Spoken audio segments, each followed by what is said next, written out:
right, let's get started. Hello, everyone. So let's talk a little bit about disrupting the console space with free-to-play games, using World of Tanks as an example. My name, a little bit about myself. I'm Jeff Gregg. I'm the lead designer at Wargaming Chicago, Baltimore.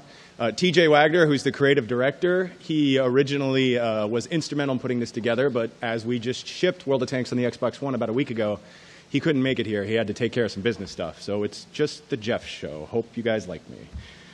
A little bit more about me. I've been here for 22 years. I worked on several games across different platforms, mech games, different games at 2K on XCOM, grown as a designer over that time. A little bit about me. And now I'm at Wargaming, and we're in Chicago, Baltimore, which is in Chicago and Baltimore. There are currently over 17 studios, and we're working on all this fun stuff.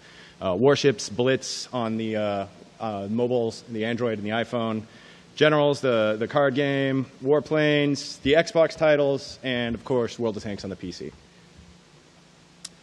So today's talk, why are we all here? Disrupting the console space with free-to-play. That's the bulk of what we did, and I hope that when we talk about this, you can see a little bit of how we brought it to the Xbox and how we made it the most successful free-to-play console game to date, and what happened to us, the good and the bad, and where we think we're going to go from here. And just to kind of set the flavor, I just wanted to show you kind of our teaser trailer for the Xbox One that's been around for about a week.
So yeah, that's a little bit about what we did.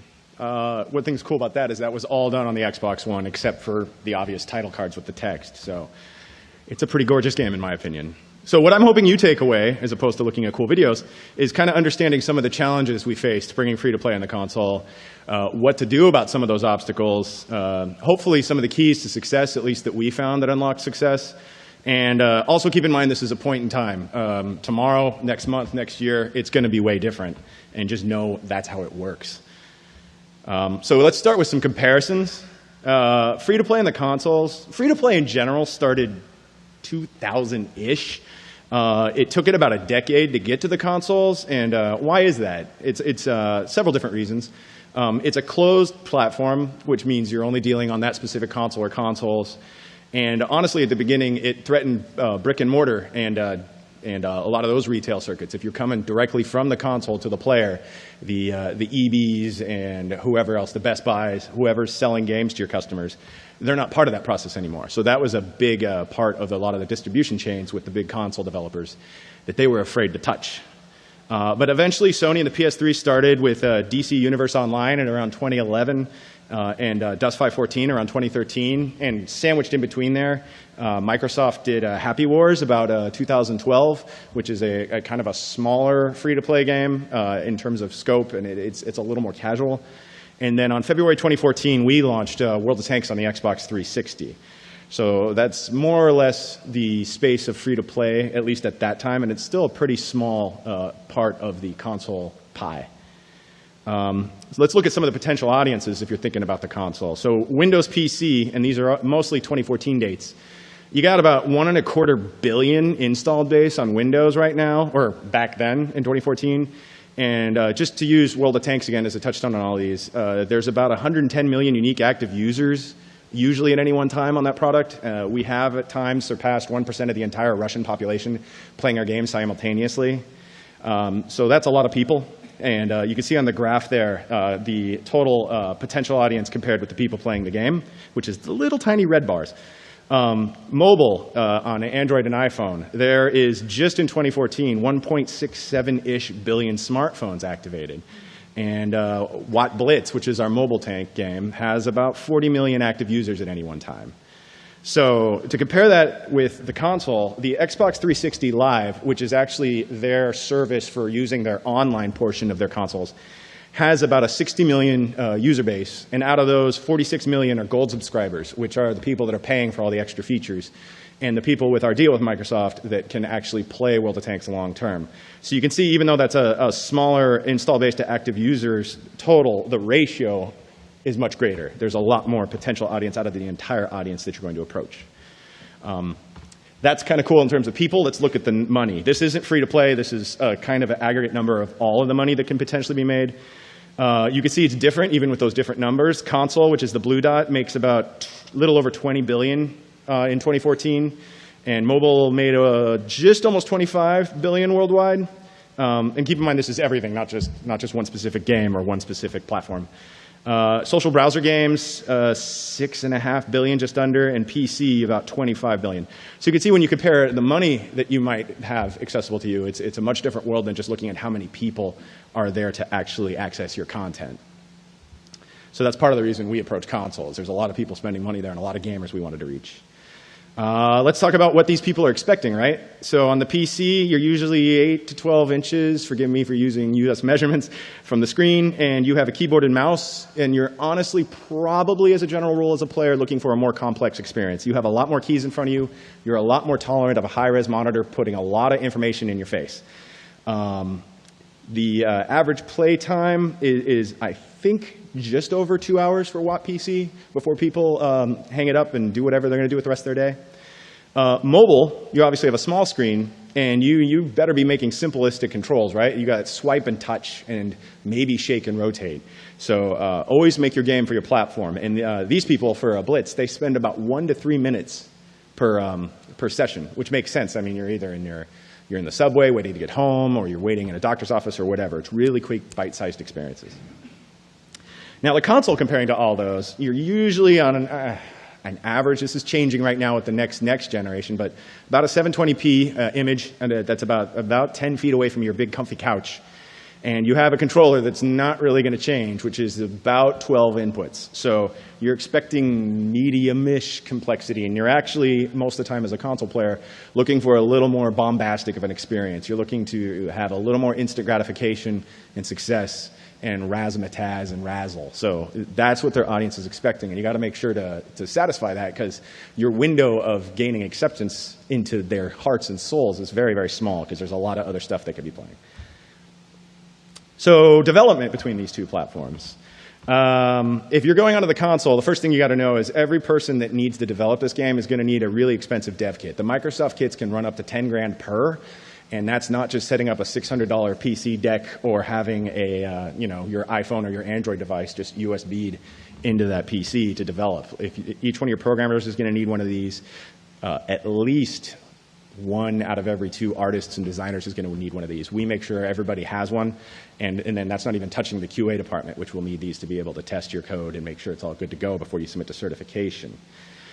You're testing on closed networks. It's not just go to the internet and access your servers. I'll talk about this a little more, but the pipeline through to Xbox Live into our backend services has to, through their TRCs, their technical requirements, which is my next bullet, has to go through their service, has to authenticate through them, has to use their security protocols. You can't just fire and forget without using their services.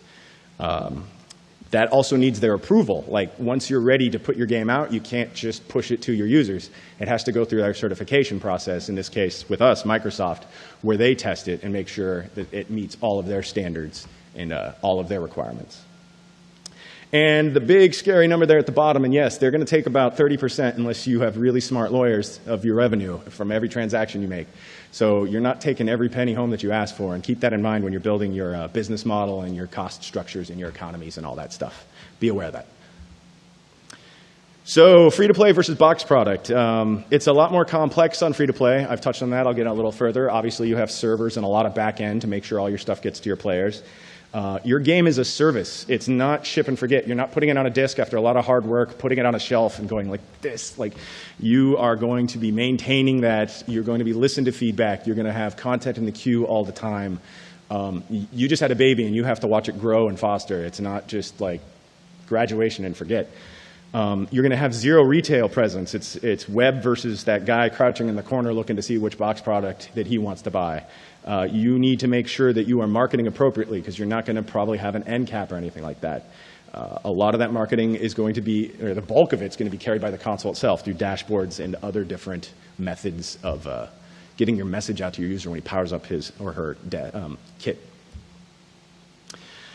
And finally, for comparison, staffing. One of the things we learned, and I'll go into a little more, is you need an entire team for your web, your Python, your server, your account databases. The dev team should not be responsible for that if you want to keep making progress. You're going to definitely need a release management team, because you're going to start having a lot of different versions of your game in the queue, which I'll get to in a second.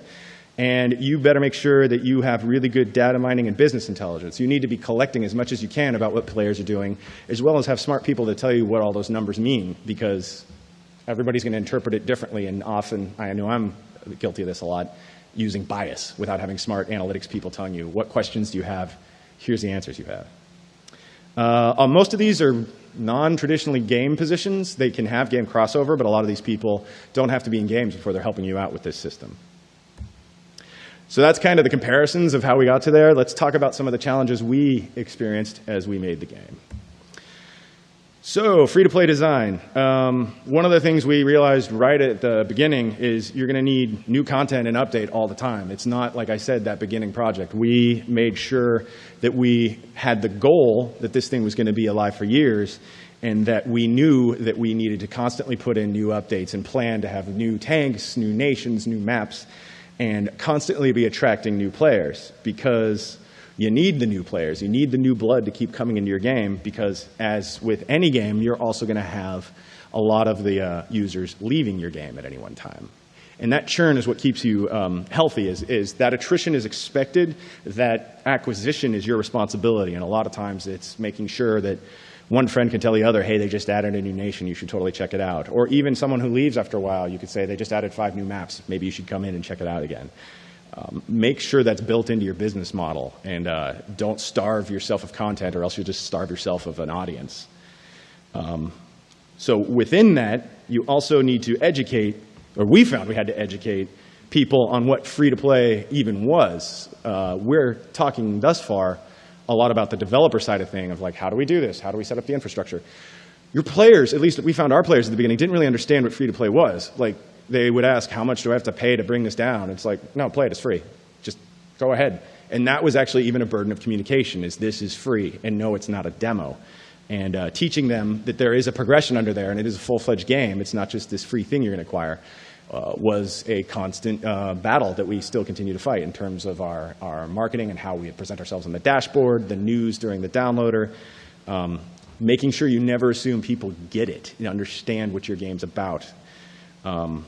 And also keep in mind that everything is going to be on the server. Like, you can't really do much of anything gameplay side on the client, or else you're just opening yourself up for all sorts of troubles. The least of which, although one of the most important, is security in terms of monetary transactions, but you're going to get cheaters, that they're going to have a chipped Xbox somewhere that you're not going to be able to detect, that's going to be ruining the experience for everybody else. All of your gameplay stuff has to be on the server side, and your gameplay design decisions have to understand that that means that there's going to be a certain amount of delay between input and action on the screen. Make sure you build all that into your game design. So if you make a super twitchy game, you better have a really slick back end to make sure that the players don't feel like you're cheating them, or that there's a delay or a lag that's just ruining their experience. Apart from a game design standpoint of why I think World of Tanks works well here is there's big, powerful, methodic machines that you have to play really strategically, as opposed to another game I enjoy, like the Quake kind of environment where you're rocket jumping and rail gunning at 60 hertz a second every second of your life. The more methodical strategic one works really well and still gives that satisfaction of blowing stuff up. So during the development, first thing we had to do is have a partnership with Microsoft.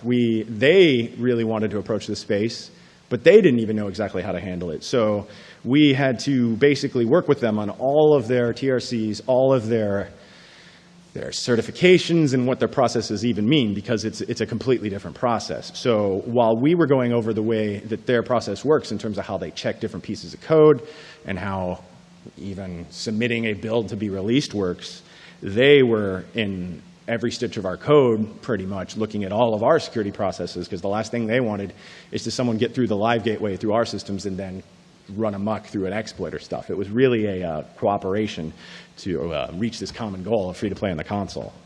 And part of that is even account creation. Since you are on Microsoft's side, an Xbox Live handle that then gets passed into us, we have to create an account that is tied to your Xbox Live account, that knows that A equals A, and is be able to handshake and say, all right, when Bobby Kickass logs into Xbox Live, I know it's this guy who has these tanks in this garage, and I can authenticate that and know if he tries to log in twice and all that good stuff. It's happening as a handshake, and it's part of the account creation.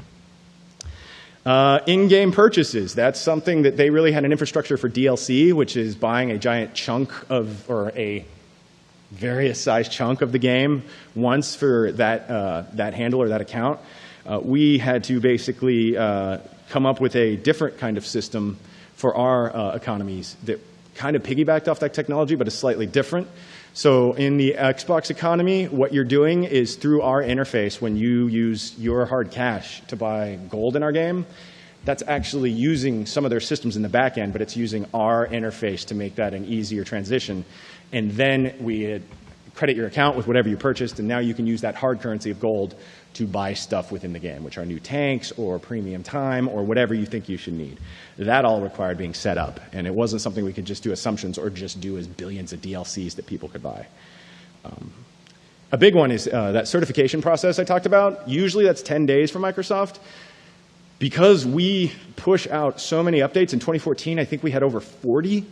I mean, that's 400 days. We would already been screwed if that was the case. But through negotiations, we got it down to 3 days for each certification, which is a godsend. It allows us to update with new content or to enhance any features or honestly fix any issues we find. And we have I'll get to it on the next slide, but we had a beta that we also got down to 1 day for a turnaround between when we submitted it to them and when we were allowed to put it live. Another thing we did is we have a content delivery network that allows us to host a lot of our game files and videos, which allows us on extreme cases or even in just casual cases to update stuff with no certification at all. Like when we unlock a new tank line or turn on a new map, or let's say something catastrophically happens bad and there's like 100% crash bug in the map, we can turn that one off on rotation without having to push any new code to Microsoft. It's all in the back end. But we had to negotiate that, and they have to be aware that's happening because they don't like it when you change stuff from behind them. It's a partnership. Another thing is the SDKs for Microsoft and probably for Sony, but Microsoft is our experience, handles a lot of the stuff that we had to custom write because of the free-to-play model.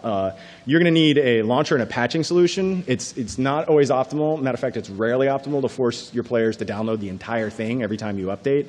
And patching specific files was not a concept they really had, so we had to make that system. So in our game, we actually have, I believe, 3 executables where we launch a launcher that checks all of your files and makes sure that it's all legit and then sees if there's anything new. And then it decides based on your bandwidth and your hard drive if it's better to download everything or just to patch the files that you don't have should an update be required. That's all custom for our systems. And we also had to make sure all our routing behind the SGs was right. So if you're going into your garage or combat or you're buying something, that was all stuff that basically is just getting handed to us by the Microsoft and through the client. And we had to write all those systems. And one cool thing we did is, for those of you who don't know, Microsoft only allows their gold members to play online games.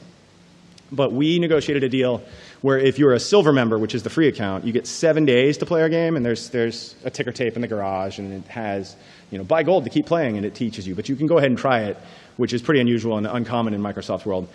And to get you to upsell to that gold, we offer you a tank, the PZ2J in the Xbox economy, that this is the only way to get that tank. So it's a pretty cool incentive to say, like, not only do you get to keep playing our game, if you buy this Microsoft account, you get this cool tank. And through 2014, about 236,000 people have taken advantage of that, which is an easy thing to track because that's the only way they can have that tank. And last but not least, the matchmaking. We don't use Microsoft's matchmaking. It's our own custom matchmaker because of all of the heuristics involved in making what we hope is a fair match.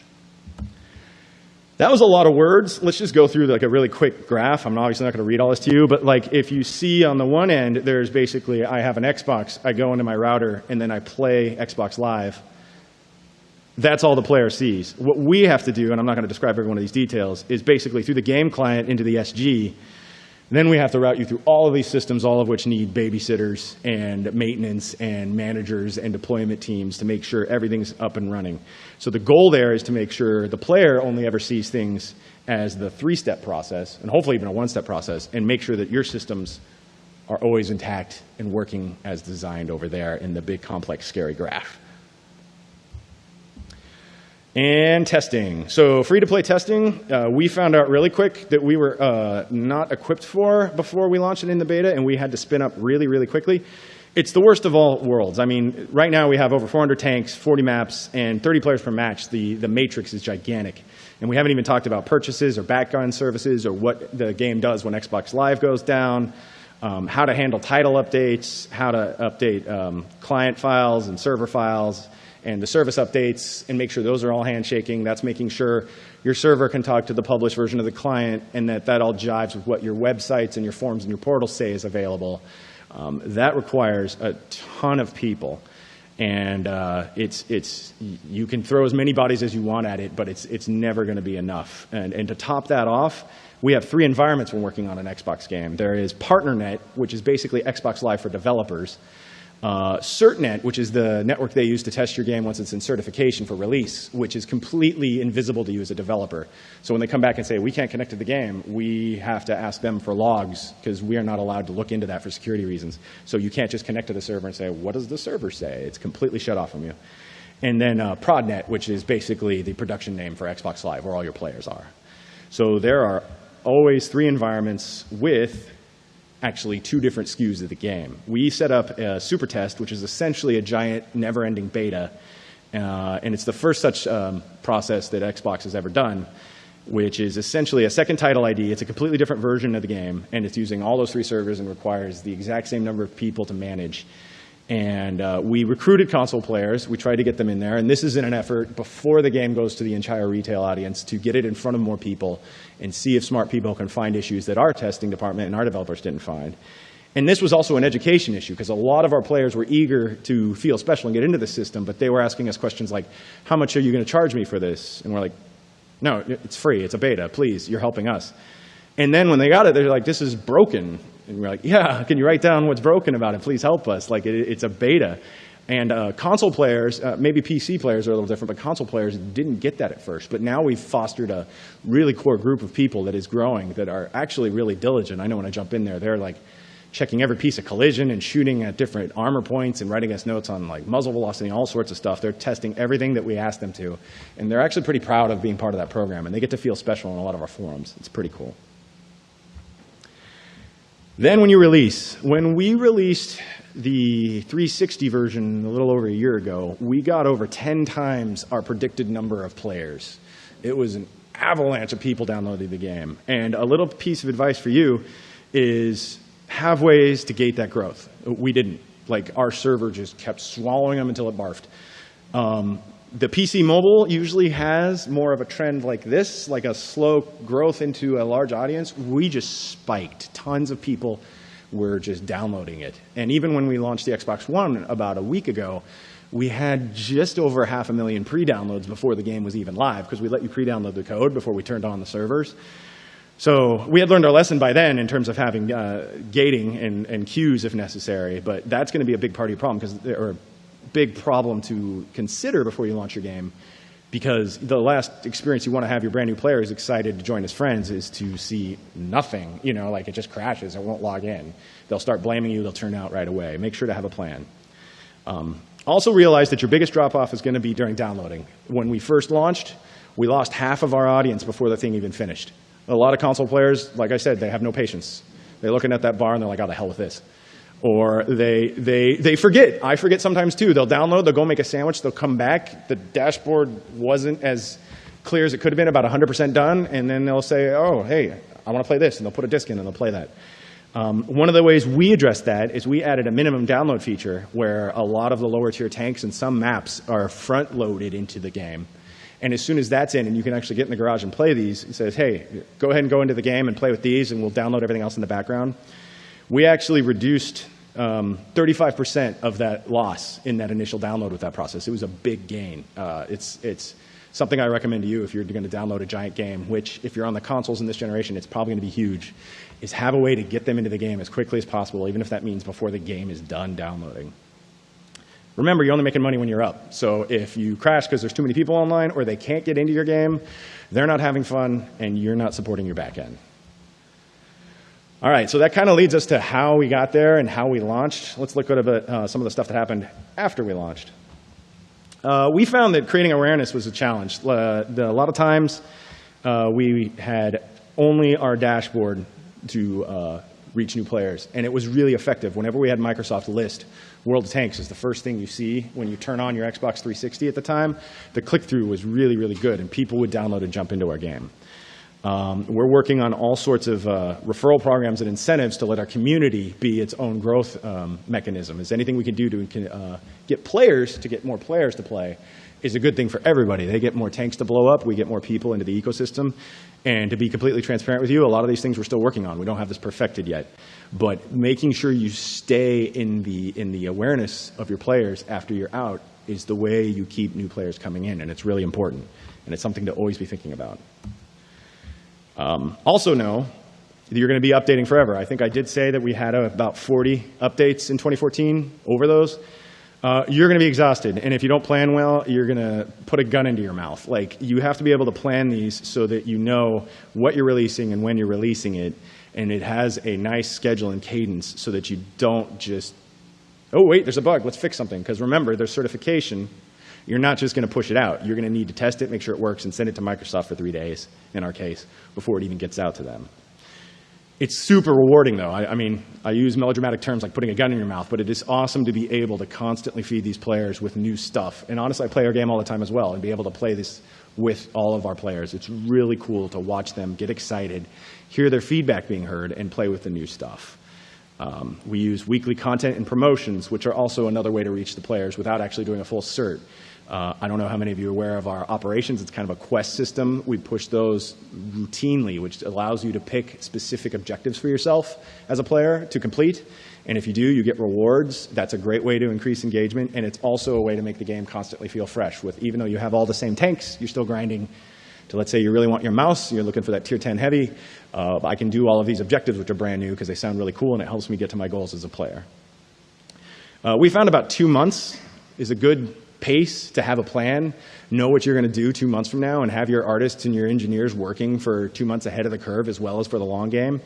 Also know during that time that it's really important to iterate and cut what's not working early. We would make really big what I call Leviathan features that at first was like one bullet on a design brief that became this big thing. It needs more and it needs more, and it became this perfect feature that we pushed out, and then barely anybody used it. So was that well spent time? Arguably no.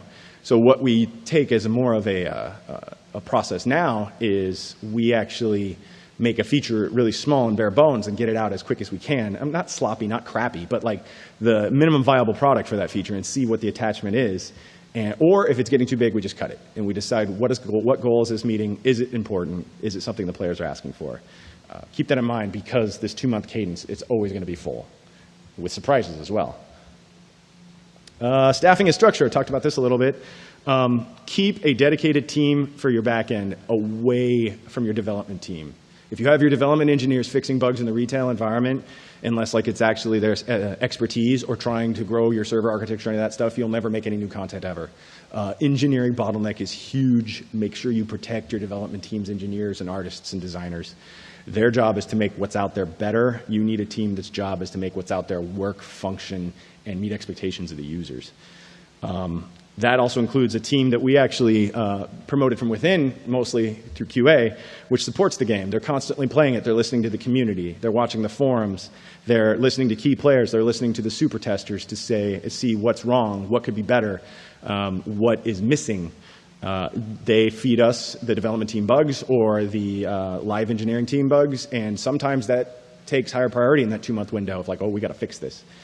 And always be expanding your team to meet these needs. Like we found we need tons of bodies. We keep growing the team, and it just keeps asking for more people. So it's going to be a huge endeavor if you're successful, which is I think what everybody's after. A lot of stuff, growing a team, making a huge product. Don't panic, especially if you're looking at your CCUs and you're looking at dips and drops, even though you think you're doing everything right and you're meeting your players' expectations and listening to their feedback. We found that just if it's freezing cold outside, we'll get more people. If it's a nice day, it'll just drop because they're out having a barbecue or doing whatever. If the Blackhawks in Chicago are winning the World Cup, you're not going to see many tankers out in the field, at least in North America, because they're all watching the games in bars. Those are out of your control. Don't worry about it. You can't control it. That's going to happen. They'll come back if your game's solid enough. Automated monitoring. If you ask people to watch the screens and the CCU numbers all the time, that'll never work. You'll get human error, they'll pass out. We had to build automated for not only our systems, but also to watch Microsoft and other systems. So we know if Xbox Live drops and a machine sends emails to the right people saying, I see a problem, and then it has a whole escalation pipeline to make sure anyone who needs to know or the humans start deciding we need to bring this up to more people. That's an important step in making sure you always keep your game healthy. Or even looking at the number and saying, no, that's not a problem. Thanks, machine, but I'm going back to bed. If you do have problems, and you will, sometimes your servers will crash. Sometimes you'll come under an attack. Sometimes you'll ship a bug you missed and really screw the pooch. It's happened to us. Be really honest with your community. You've got to keep your community on your side. And honestly, the time that they start rallying and screaming, like even if you're like, you know what, we're down, we don't know why yet, we'll keep you informed. We have our engineers up looking at it. They'll appreciate that. And then when you come back and say, oh, it turns out X, Y, Z, we have a plan, it's in test now, it should be released tomorrow unless we find another issue, they will still start saying like, well, how could you let this happen? But they will really appreciate being in the loop. And actually, you'll gain friends and customers and loyal customers if you keep doing that. We are always as honest as we possibly can be with our players. And then remember, you can fix these things because it is an online game, and even though there's all these certifications and everything I talked about, you're going to be able to fix these things as they come and smack you across the face as you're playing this game. And while you're doing that and fixing these things, watch your data, figure out why it happened, do postmortems on anything that went bad, figure out how to shore up your automated alert system or figure out why something got missed. You're going to learn just as much as more than maybe you thought you were going to. We know so much more about this environment after working on it than we do now. So I talked a little bit about community. Community is the reason the game exists. Personally, we just don't think there's whales. That might be a controversial statement for some people, but we really see it as it's just as diverse as real life. It's a group of people that for whatever personal reason want to spend their free time playing our game in our community, building up their tech tree, blowing up other guys, forming a platoon, whatever they want to do. These are people, and it's an honor to make a game for them, honestly. And yes, I'm talking about how to make money and how to have your server architecture ready and lessons learned, but they're the reason that you get up and go to work every day, and always remember that. And also remember the loudest critics are the guys that love your game. These guys and gals that are screaming at you is because they want to play your game and they think something is wrong. Now, that doesn't mean you always have to listen to them and do what they say, but you do have to listen to them and make them feel heard. I remember TJ would have said if he was here, he at one point went to our customer service representatives and said, who is the top 10 most annoying people that are constantly spamming him? And they gave him that list and said, oh, these guys, they always talk about this and blah, blah, blah. He's like, give him my personal email. And he talked to them. And next thing they know, they're talking to the creative director of the game who's going like, yeah, I can see that. That really sucks. Here's what we're going to do about it.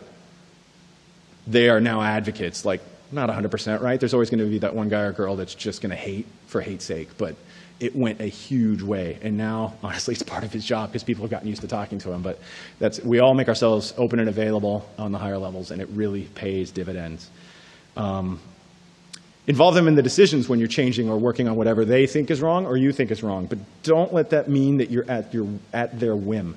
They're not always right. They're there to find problems for you, not the solutions. They can sometimes help you find solutions and decisions, but if you help them through that process and explain to them why you did what about whatever problem, that also makes them feel very heard. And remember, take care of them, and they'll take care of you. So kind of just like where the Xbox 360 was in free-to-play before we came along, and these pictures kind of represent market share within the free-to-play world. We have the Happy Wars I talked about. We have Ascend and a poker game. It was a very small universe. And you can see after we came, these sizes are based on revenue estimates, if you didn't catch that in the first slide, because I didn't say that. We came along, and we have, they told me to say 50%. It's a little more than that, but it's about 50% of the market on the Xbox, and there are more people coming, but it's still not a massive amount of people in this space. So if pictures don't work for you and you'd rather see pie charts, here's the exact same thing. Because who doesn't love a good pie chart? Excel is your friend. Out of all of the possible accounts, about 18% account penetration by active installs are playing World of Tanks, and that is growing now that we're on the Xbox One. Yay, it shipped. And about half of the free-to-play market share is on World of Tanks right now. So we're pretty happy with that. I mean, obviously, if both those circles were solid green, I'd be dancing in the streets, but that's the goal, right? We can see how many more of these guys and gals we can get in there. And as long as we're showing stats, I thought I'd just show a couple fun stats, just because fun stats.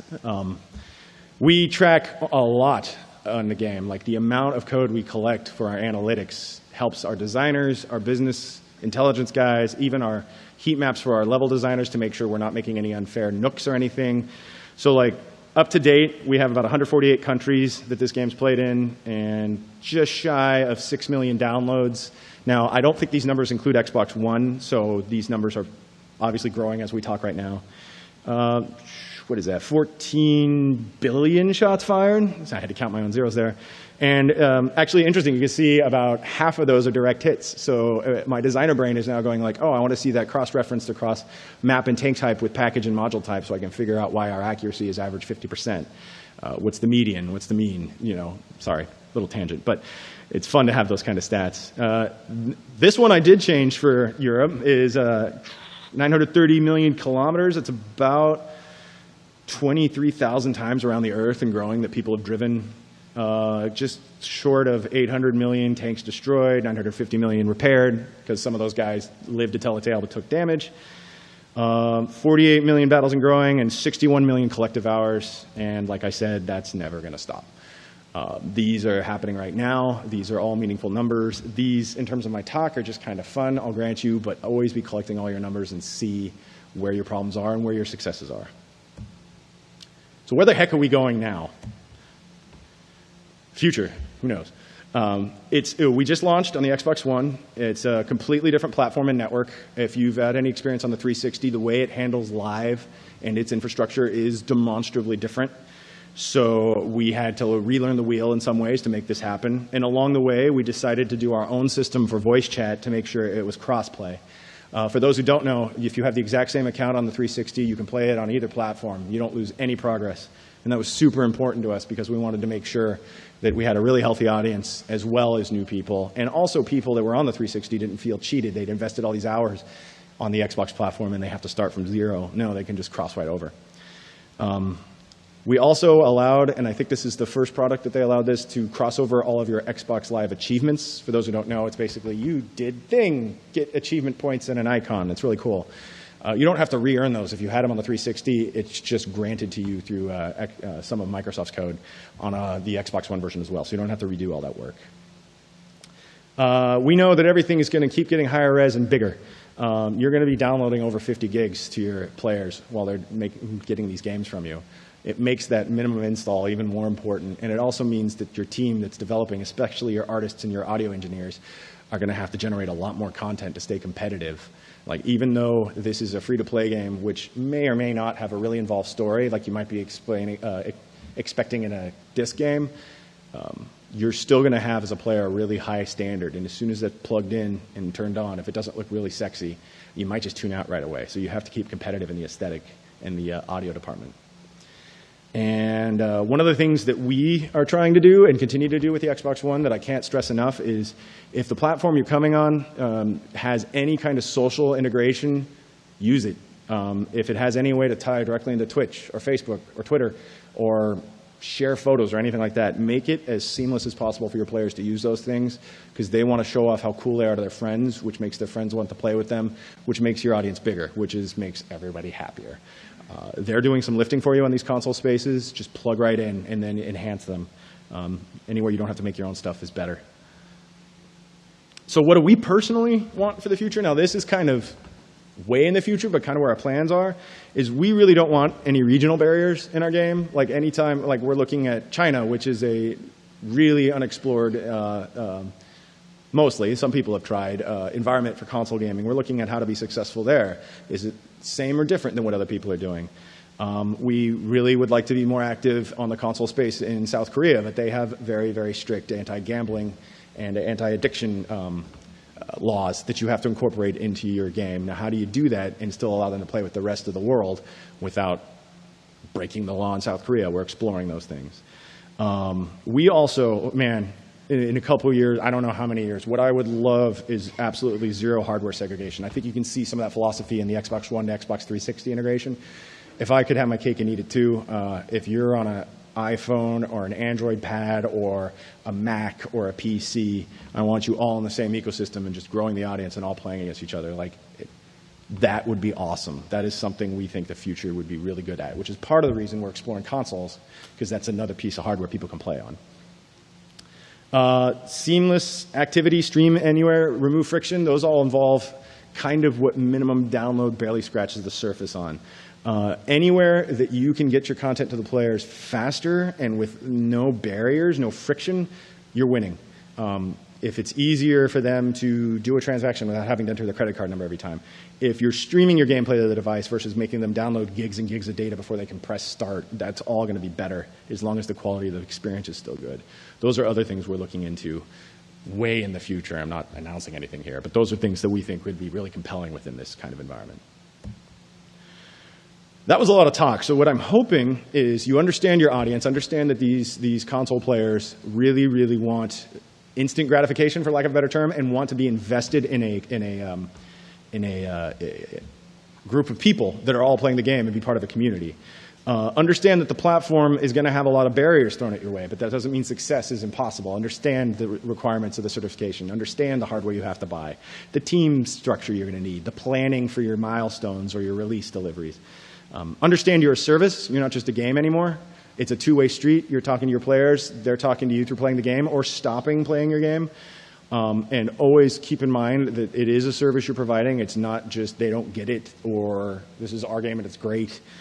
Listen to them and they'll listen to you. They'll take care of you. Like I said, be ahead of the curve with your content updates. That also buys you wiggle room when emergencies do arise. Let's say you have to completely restructure your voice chat algorithms, and it takes a lot of your smart engineers out for a milestone. That means you have something cool that's now another rung down the ladder. You don't starve yourself. You're able to react nimbly like that. Keep calm and keep iterating. You can make sure that you're always pushing out that new stuff no matter what happens.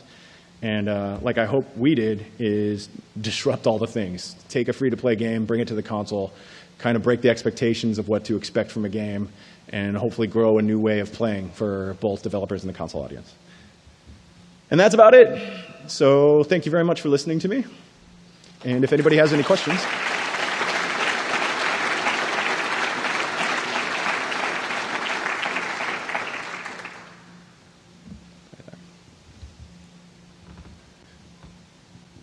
Hi there. Hello. Hi. First of all, I've been playing the game for, I guess, about 3 years on a PC. I think it fundamentally changed the industry, and kudos for you guys. I have 2 questions. First of all, well, why not PlayStation? Why only Xbox? Well, right now we're really focused on Xbox because of our partnership with Microsoft. And honestly, the reason that we went to the One is because of the infrastructure and the groundwork we already have going. Our goal, if you saw some of the previous slides, is to do whatever we can whenever we can. But right now we're working all in on Xbox, especially since it's just released, and make sure it's better. Okay. The other question is basically, you mentioned you have 16 studios, I guess, across the entire world. Well, how do you sync with all of these? You know, the game's developing separately on PC and separately on mobile, and it's all being done in different studios. How do you guys sync? So that's a great, for those who didn't hear the question, I'm sorry I didn't repeat the first question, is how do 17 studios sync with each other and make sure that we're all in alignment with each other's goals? It's difficult. On the positive side, the sun never sets on wargaming, sorry for that term, but on the negative side, like we could be developing, like we have PvE that just launched on the Xbox One system. How do we know that someone else isn't also working on AI systems, and how are we not wasting our time? It's up to the directors of the studios to keep the high level of systems in transparency with all the other studios, which doesn't mean they know all the nitty-gritty, but they know kind of the goals and what we're doing within those 2-month iterations. And then it's also every employee is empowered of saying, like, has anybody done this better? And then their manager can put up the pipeline and find out someone who knows, and then it happens a lot that way too. It's kind of a two-way street, if that makes sense. Is the overall vision the directors know, and then the development teams or the IT teams or whoever that has a question, we have ways of asking and seeing if anybody's already working on a system. Hello, will there be a World of Warplanes and or World of Warships version for the Xbox? So the question is, will there be warplanes and warships for Xbox? I'd love to work on that. That memo has not crossed my desk, so I don't know. Nothing like that is happening to my knowledge. Those are pretty fun games, and I enjoy making new stuff for consoles, but not to my knowledge. Anything else? Maybe not. Nope. Very short question about the matchmaking from different platforms. You mentioned, it was mentioned in the trailer, I'm not sure. If the people playing from PC, from Xbox, can they match together and play in the same environment, or they separated like you separated Blitz? So it's the only people that we currently allow to matchmake together are Xbox 360 and Xbox One.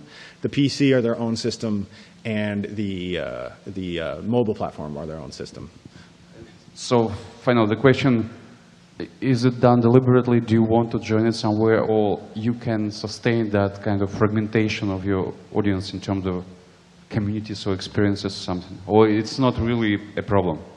Well, there are a lot of challenges to making that happen. I personally would like to make that happen. Like, again, with a background in game design, the first thing I think of is there an unfair advantage to any one of those platforms? Are the guys with the really fast mice going to just destroy the Android and iPhone players because they're going to be swiping really fast to try to turn their turret? Yeah, I mean, that all has to be balanced to make sure that you're not just creating seals for the other platforms to club. That's even before we start talking about any kind of like negotiations in terms of price and monetization. Like, what cut does Microsoft get if I buy something on the PC version and then play that account on the Microsoft platform? Like, all of that would have to be handled, and that's honestly above my pay grade. Those are good questions that I unfortunately don't have to think about, but would be challenges we'd face. Anybody else? Well, thank you very much for coming. I appreciate you taking the time to listen to me, and enjoy GDC.